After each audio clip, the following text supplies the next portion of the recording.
హోలీ పండుగ మరియు రంజాన్ పండుగ శుభాకాంక్షలు. నా పేరు గుర్రపు మచ్చందర్. నాది నారాయణఖేడ్ నియోజకవర్గం కలిహేర్ మండలం మారడి గ్రామం. నేను అమెరికాలో ఉండి 17 సంవత్సరాలు అమెరికాలో ఉన్నాను. ఈ మధ్య ఇండియా రావడం జరిగింది. ప్రస్తుతం జైరాబాద్ పార్లమెంట్ నియోజకవర్గానికి ఎంపీగా స్వతంత్ర అభ్యర్థిగా పోటీ చేయబోతున్నాను. ఎందుకు అంటే స్వతంత్ర అభ్యర్థిగా ఎందుకు పోటీ చేస్తున్నాను అంటే చాలా కారణాలు ఉన్నాయి. మీకు తెలుసు, మన జైరాబాద్ పార్లమెంట్ కి 3 సార్లు ఎన్నికలు జరిగాయి. మొదటిసారి సురేష్ శెట్కర్ సార్ 5 సంవత్సరాలు ఎంపీగా ఉన్నారు. అప్పుడు కాంగ్రెస్ ప్రభుత్వం అధికారంలో ఉంది కేంద్రంలో. మళ్ళా తర్వాత 10 సంవత్సరాలు బీబీ పాటిల్ గారు ఎంపీగా ఉన్నారు. బీఆర్ఎస్ పార్టీ నుంచి గెలిచి ఎంపీగా ఉండి ఇప్పుడు బీజేపీ పార్టీలో జాయిన్ అయ్యి మన ముందుకు అభ్యర్థిగా రాబోతున్నారు.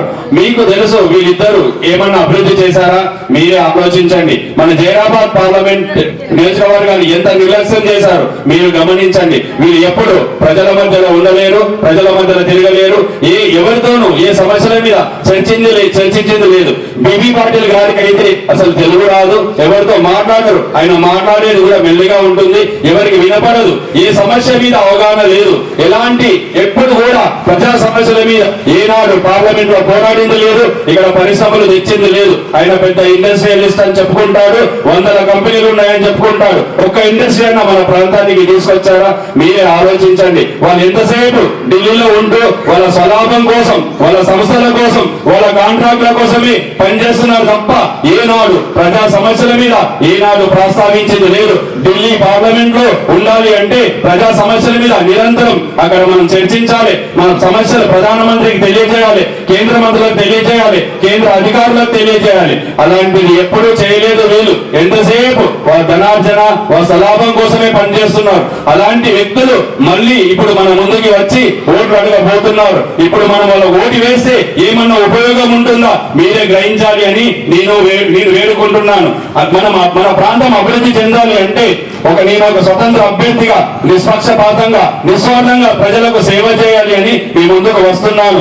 నా స్వచ్ఛందంగా సేవ చేస్తా, నాకు మద్దతు ఇవ్వండి. నా కులాలు మతాలు అందరూ సమానమని నినాదంతో నేను ఒక స్వతంత్ర అభ్యర్థిగా జైరాబాద్ పార్లమెంట్ నియోజకవర్గానికి పోటీ చేయబోతున్నాను. నేను ఏ సమస్య అయినా, అది చిన్న సమస్య గాని పెద్ద సమస్య గాని, ఇక్కడ వ్యవసాయ యాంత్రీకరణ జరగాలన్నా, వ్యవసాయానికి అనుబంధ పరిశ్రమలు రావాలన్నా, శీతల గిడ్డంగులు రావాలన్నా, మార్కెటింగ్ యార్డులు రావాలన్నా, ఇక్కడ విద్యలో ఎన్నో కేంద్ర సంస్థలు రావాలన్నా, ఎయిమ్స్ మెడికల్ కాలేజ్ మన ప్రాంతానికి రావాలన్నా, బోర్డన్ టు బీదర్ రైల్వే లైన్ రావాలన్నా మీ అందరి మద్దతుతో సాధించే వరకు కొట్లాడి తప్పకుండా సాధించి పెడతానని నమ్మకంగా చెప్పగలుగుతున్నాను.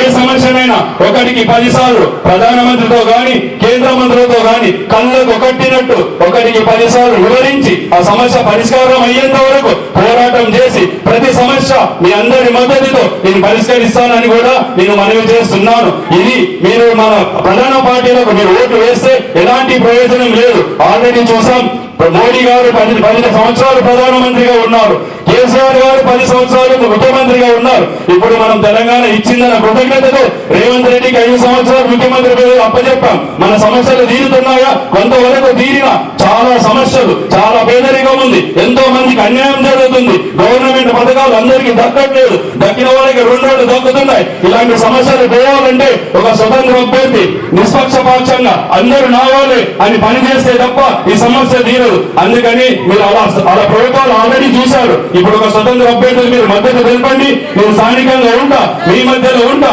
మీరు మీతో ఉంటా, స్థానికంగా ఉండు, ప్రతి సమస్యను నేను పరిష్కరిస్తాను అని ప్రతి సమస్య కోసం పోరాడి మీ అందరి మద్దతుతో నేను పోరాడి సాధిస్తానన్న నమ్మకంతో చెప్పగలను. అంతేకాకుండా ఇప్పుడు బీఆర్ఎస్ పార్టీ పోయిన 10 సంవత్సరాలు ఒక స్థానికేతరుడు ఆల్మోస్ట్ మహారాష్ట్ర వ్యక్తిని బీబీ పాటిల్ గారిని మన నెత్తి మీద పెట్టి 10 సంవత్సరాలు ఎంపీగా గెలిపించి పంపించాం. ఏ ఉపయోగం లేదు. ఇప్పుడు మళ్ళీ కొత్తగా కేసీఆర్ సారు గాలి అనిల్ కుమార్ అని ఒక స్థానికేతరుడు హైదరాబాద్ వాసి, హైదరాబాద్ లో పుట్టి పెరిగిండు. మన జైరాబాద్ పార్లమెంట్ తో ఎలాంటి సంబంధం లేదు. ఆయన గతంలో పటాన్చెరు అసెంబ్లీకి అసెంబ్లీ టికెట్ కోసం ప్రయత్నించాడు, నర్సాపూర్ టికెట్ కోసం ప్రయత్నించాడు, మెదక్ పార్లమెంట్ లో పోటీ చేశాడు కాంగ్రెస్ తరఫున. ఇప్పుడు అవన్నీ కాదని వదిలి మన జైరాబాద్ పార్లమెంట్ నియోజకవర్గానికి టీఆర్ఎస్ టికెట్ పైన వస్తుంది. ఆయన ఓటేస్తే మన ప్రయోజనం ఉంటుందా? మన ప్రాంతంలో తిరుగుతాడా? మన ప్రాంత సమస్యలు తెలుసా? మనదంతా గ్రామీణ వాతావరణం, వ్యవసాయ ఆధారిత కుటుంబాలు ఉంటాయి. ఆయన పుట్టింది పెరిగింది హైదరాబాద్, నాన్ లోకల్. అలాంటి వ్యక్తి మన జైరాబాద్ వచ్చి ఏమన్నా చేయగలుగుతాడా? మీరే ఆలోచించండి. మన ఓటు అనేది చాలా అమూల్యమైనది, దాన్ని వృధా చేసుకోవద్దు. దయచేసి ఇది ఒక్కసారి మీ మధ్యలో నాకు ఇచ్చి చూడండి. నేను తప్పకుండా ప్రజల మధ్యలో ఉండి ప్రతి సమస్యను పరిష్కరిస్తానని నేను నమ్మకంగా చెప్పగలుగుతున్నాను. మీకు అందరికీ తెలుసు, మనమందరము నాకు ఈ స్థానికంగా జైరాబాద్ పార్లమెంట్ నియోజకవర్గంలోని 7 నియోజకవర్గాలలో ఆల్మోస్ట్ ప్రతి ఊరిలో ప్రతి గ్రామంలో మన శ్రేయోభిలాషులు ఉన్నారు. అంటే మనం స్థానికులను గెలిపించుకుంటే మీ మధ్యలో ఉంటా, ఒక తమ్ముళ్ళ ఉంటా, ఒక అన్నలా ఉంటా.